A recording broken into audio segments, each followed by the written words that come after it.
Nous voulons vivre dignement. Nous voulons vivre tout simplement.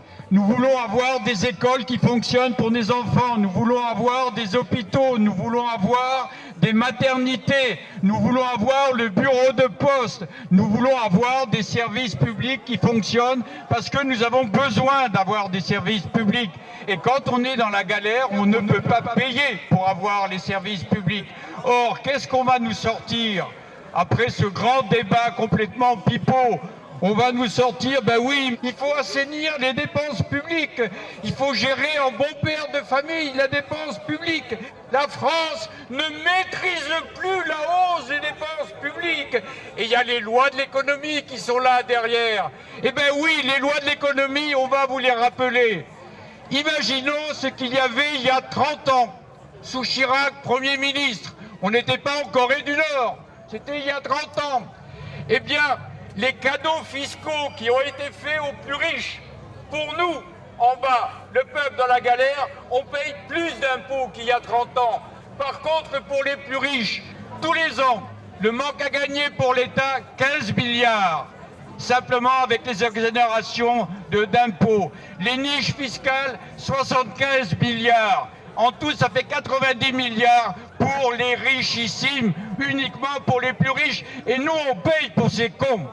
Bien, si on ajoute l'évasion fiscale, sur laquelle le gouvernement fait complètement l'impasse, de temps en temps, il y a une toute petite amende comme ça, c'est rien. C'est 80 milliards au bas mot. 90 plus 80, ça fait 170 milliards. C'est que des chiffres, que des zéros. Non. Les dépenses du budget de l'État, tous les ans, le dernier budget, c'était 330 milliards. C'est-à-dire que l'argent qui s'évapore dans la poche des richissimes, tous les ans, ça représente la moitié du budget de l'État, des dépenses de l'État. Qu'est-ce qu'on pourrait faire si les ressources de l'État étaient augmentées de la moitié? Eh bien, on aurait de l'argent pour les services publics de qualité, on aurait de l'argent pour aider ceux qui sont dans la galère, pour le RSA, on aurait de l'argent pour créer des emplois.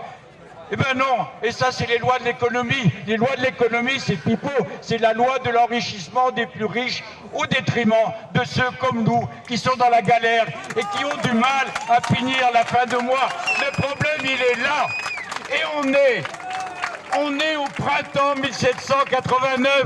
En haut, on a Marie-Antoinette qui nous dit qu'ils n'ont pas de pain pour finir le mois, qu'ils mangent de la brioche. D'accord, le 14 juillet, c'est pour bientôt. Et la question pour nous est de savoir